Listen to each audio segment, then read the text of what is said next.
যাত্ৰা কৰিছিল। তেওঁলোকৰ মনতো ব্যাপক উৎসাহ, ব্যাপক আনন্দ। এই ৰেলে মিজোৰামবাসীৰ মাজত বিৰিঙাইছে হাঁহি। বৈৰবীৰ পৰা চাইৰাঙলৈকে এক বিচিত্ৰ অভিজ্ঞতা লৈ আমি ৰেল যাত্ৰাত আগুৱাইছোঁ মিজোৰামৰ কেপিটেল চহৰ আইজললৈ বুলি। আৰু এই মুহূৰ্তত এই ৰেল যাত্ৰাত আজি বিভিন্নজন মিজোৰামৰ লোক আমাৰ লগত আছে। আমি বিভিন্নজনৰ সৈতে কথা পাতিবলৈ যত্ন কৰিম। অকণমান আপোনাৰ ওচৰলৈ আহিব বিচাৰিছোঁ। আজি যিহেতু এই ৰেল যাত্ৰাৰ এটা অনন্য অনুভৱ, কাৰণ নতুনকৈ এই যিটো ৰেলপথ ইতিমধ্যে নিৰ্মাণ কৰি উলিয়াইছে, এই নতুনকৈ নিৰ্মাণ কৰি উলিওৱা ৰেলপথটোত বিভিন্ন আচলতে অভিজ্ঞতা আৰু এটা প্ৰত্যাহ্বান, কাৰণ মিজোৰামত এই ৰেলপথ নিৰ্মাণ কৰিবৰ কাৰণে যথেষ্ট প্ৰত্যাহ্বানৰ সন্মুখীন হ'বলগীয়া হৈছিল। সেয়া হৈছিল যে বছৰৰ প্ৰায়বোৰ মাহতে ইয়াত বৰষুণ হয়, যিকোনো মুহূৰ্তত বৰষুণ হয়, আৰু ভূখণ্ড আচলতে কাটি কাটি ইয়াত নিৰ্মাণ কৰিবলগীয়া হৈছে। মই আপোনাৰ ওচৰলৈ আহিব বিচাৰিছোঁ।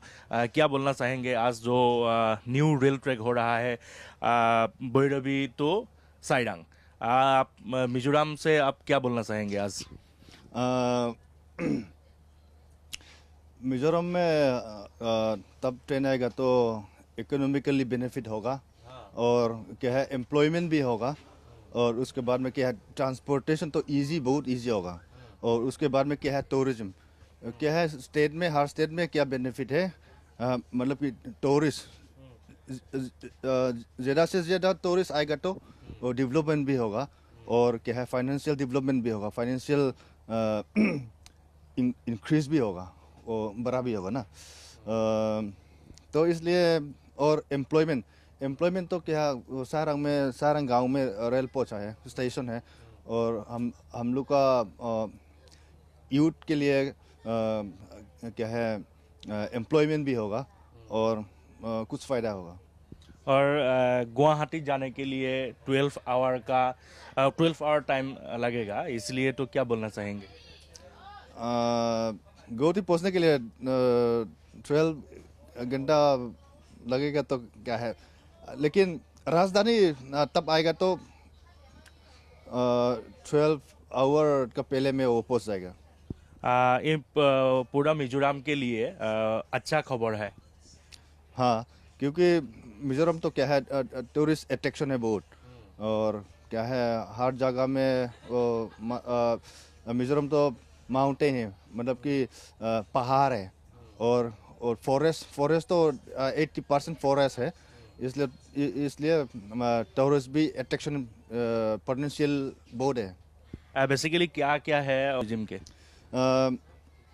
मिजोरम में ट्रैकिंग करने के लिए पहाड़, वो ट्रैकिंग करने के लिए भी है, और उसके बाद में क्या है Sarang station is surrounded by मतलब लॉन्गेस्ट रिवर, हम बोलता है tlong रिवर, वो तो हम लोग का सारंग स्टेशन के पास में है।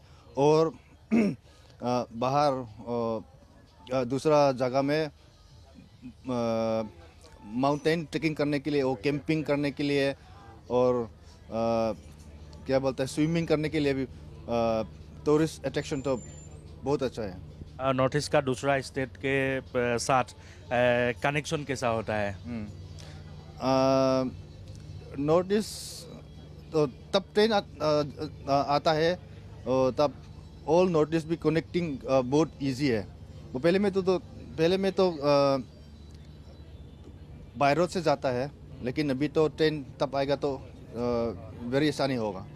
बाय रूट पे मुश्किल होता है जाने के लिए? जी जी। बाय रूट में कैसा प्रॉब्लम होता है? और रास्ता तो इतना बहुत ख़राब है ना, इसलिए। और तब ट्रेन आता है तो आराम से बैठ के, सो के, खा के आराम से पहुंच जाएगा। अभी सब खुशी में है, सब पूरे मिजोरम खुशी में है क्या? हाँ, सब खुशी है। वो सारंग में रेल आएगा तो वो देखने तो 0 पॉइंट तो क्या है नेशनल हाईवे है, तो ब्रिज था, वो आइजो से हर जगह से सुमो आता है, वो क्या है बस भी आता है बाहर रास्ते से, बाहर जगह से। वो बोला है देखने के लिए, रुका है, देख के खुश के बोलता है, बहुत खुशी है वो लोग। এয়া আছিল মিজোৰামৰ এজন তেওঁ বিশেষ দায়িত্ববাহী লোক যিজনে ইতিমধ্যে মিজোৰামৰ এটা ব্লকৰ হৈ তেওঁ ইতিমধ্যে সেৱা আগবঢ়াই আছে আৰু এই ধৰণেই মিজোৰামলৈ অহা এই যি ৰেল সংযোগ বা ৰেলৰ যিটো যাতায়াত এই যাতায়াতৰ বাবে তেওঁ সুখী অনুভৱ কৰিছে অৰ্থাৎ সমগ্ৰ মিজোৰামৰ বাবে এটা সুখৰ বতৰা অৰ্থাৎ আশাৰ বতৰা হৈ পৰিছে এই ৰেল যাতায়াত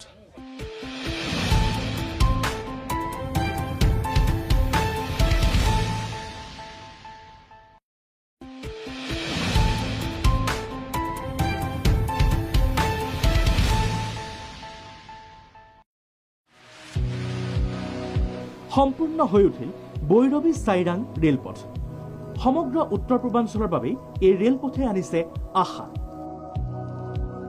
সম্ভাৱনা দেখিছে মিজোৰামবাসীয়েও এই ৰেল আলিৰ মাজত 5টাকৈ ৰেল ষ্টেচন নিৰ্মাণ কৰিছে ৰেলৱে বৈৰৱী হৰটেকি কানপুই মাউলেখাং চাইৰাং আটক ধুনীয়াকৈ নিৰ্মাণ কৰিছে প্ৰতিটো ৰেল ষ্টেচন আহি আহি আমাৰ ৰেলখন উকি মাৰি সোমালহি আইজলত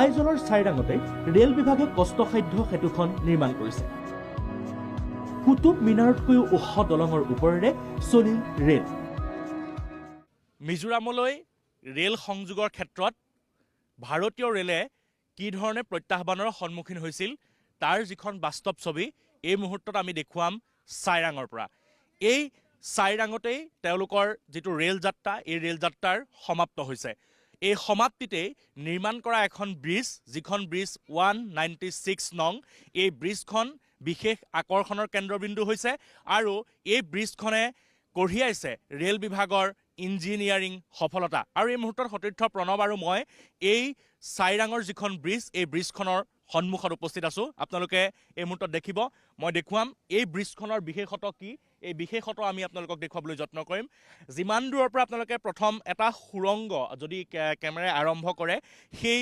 সুৰংগটোৰ পৰা যদি আপুনি চাই একাধিক্ৰমে এই ব্ৰিজখন নিৰ্মাণ কৰাৰ যিটো মূল ইছ্যু এইটো হৈছে যে মাটিৰ পৰা 114 মিটাৰ ওখ এই ব্ৰিজখন পিলাৰ দি পেলাই নিৰ্মাণ কৰা হৈছে ভাৰতবৰ্ষৰ দ্বিতীয় ওখ এই যিখন ৰেলৱে ব্ৰিজ এই ৰেলৱে ব্ৰিজখনে বিশেষ আকৰ্ষণ আৰু তাৎপৰ্য বহন কৰিছে ভাৰতীয় ৰেল বিভাগত অৰ্থাৎ মিজোৰামৰ এই ৰেল সংযোগৰ এই সমগ্ৰ যাত্ৰাটোত এই মুহূৰ্তত আপোনালোকে যি ভিজুৱেল দেখি আছে এই ব্ৰিজখনৰ ওপৰেদিয়েই ৰেল চলাচল কৰিব আৰু ইয়াত এই যিখন ব্ৰিজ এই ব্ৰিজখনৰ যি উচ্চতা এই উচ্চতাটোৱেই আচলতে ইয়াৰ যি মূলত বিশেষত্ব এই বিশেষত্ব আচলতে ধাৰণ কৰিছে আৰু এই মুহূৰ্তত আপোনালোকে দেখিছে যে ব্ৰিজৰ যিটো তলৰ অংশ সেই তলৰ অংশৰ পৰা 114 মিটাৰ ওখ আৰু সেই 114 মিটাৰ ওখৰ ফলত দিল্লীৰ যি কুতুব মিনাৰ আশ্চৰ্যকৰ যি কুতুব মিনাৰ সেই কুতুব মিনাৰতকৈও 48 মিটাৰ ওখ হৈছেগৈ গতিকে এই যিটো ৰেলৱেৰ প্ৰত্যাহ্বান এই প্ৰত্যাহ্বানৰ মাজেৰে ৰেল বিভাগে এই সমগ্ৰ যিটো প্ৰজেক্ট এই প্ৰজেক্ট সম্পূৰ্ণ কৰি তুলিলে আৰু কেইটামান কথা মই এই মুহূৰ্তত উল্লেখ কৰিব বিচাৰিছোঁ এই কথাকেইটা এনেধৰণৰ যে ইয়াত পাহাৰ কটা হৈছে কিন্তু অধিক হাৰত পাহাৰ কটা নাই যিকেইটা স্থানত পাহাৰ কাটিবলগীয়া হৈছে সেইকেইটা স্থানত তেওঁলোকে এই ধৰণে ব্ৰিজ নিৰ্মাণ কৰিছে এনেকৈয়ে সৰু বৰ বহু ব্ৰিজ ইয়াত আচলতে নিৰ্মাণ কৰি দিয়া হৈছে আৰু সমান্তৰালকৈ য'ত পাহাৰ আপোনালোকে দেখিব খুব কম অংশ পাহাৰ কাটি সুৰংগ কৰি দিয়া হৈছে আৰু সেই